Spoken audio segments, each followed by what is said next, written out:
أشهد أن لا إله إلا الله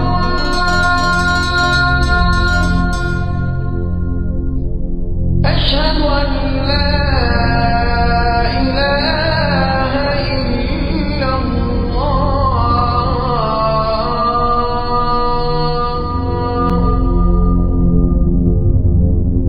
أشهد أن محمدا رسول الله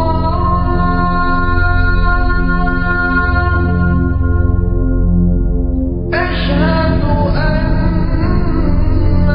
محمدا رسول الله أشهد أن لا إله إلا الله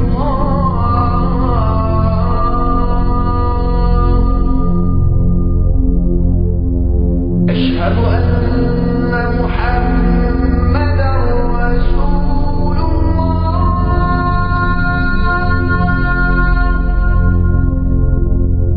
أشهد أن محمدا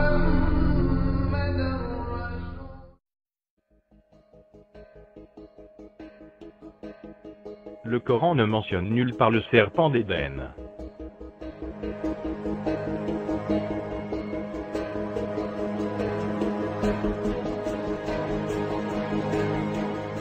Et nous dîmes, ô Adam, habite le paradis, toi et ton épouse, et nourrissez-vous-en de partout à votre guise, mais n'approchez pas de l'arbre que voici, sinon vous seriez du nombre des injustes. Peu de temps après, Satan les fit glisser de là, et les fit sortir du lieu où ils étaient.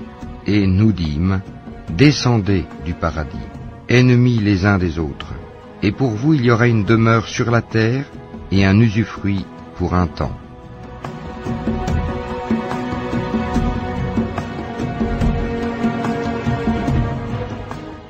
Alors que la Sainte Bible nous parle très clairement d'un animal appelé serpent, qui était l'animal le plus rusé de tous les animaux des champs que l'Éternel Dieu avait fait, et dont le diable s'en est servi par la ruse et par l'intrigue, pour séduire Ève dans l'unique but de s'introduire subrepticement dans la race humaine, œuvrant pour une lignée et une race propre à lui.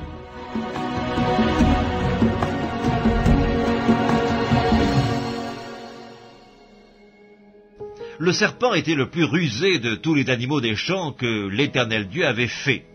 Il dit à la femme, « Dieu a-t-il réellement dit, vous ne mangerez pas de tous les arbres du jardin ?»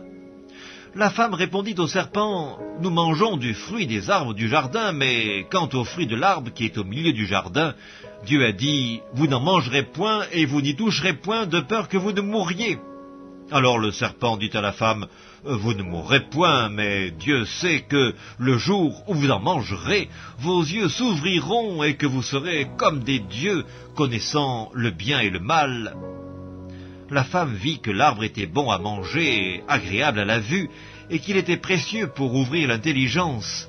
Elle prit son fruit et en mangea. Elle en donna aussi à son mari, qui était auprès d'elle, et il en mangea.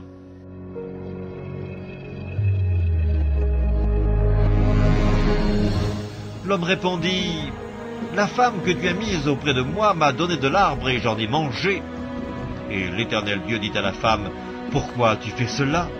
La femme répondit, « Le serpent m'a séduite et j'en ai mangé. » L'Éternel Dieu dit au serpent, « Puisque tu as fait cela, tu seras maudit entre tout le bétail et entre tous les animaux des champs.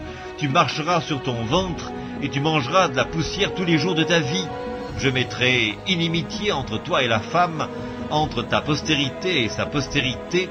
Celle-ci t'écrasera la tête et tu lui blesseras le talon. »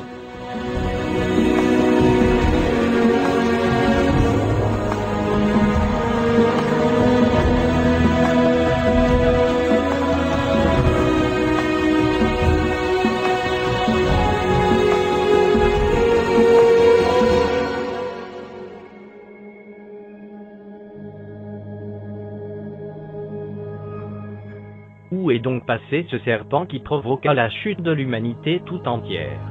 N'est-ce pas celui qui se cache aujourd'hui derrière le pseudonyme Allah, le serpent d'Éden?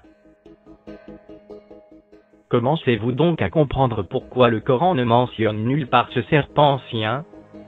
Bien sûr, cela le dévoilerait pour ce qu'il est en vérité. S'il vous plaît, ne vous laissez plus séduire par cet imposteur.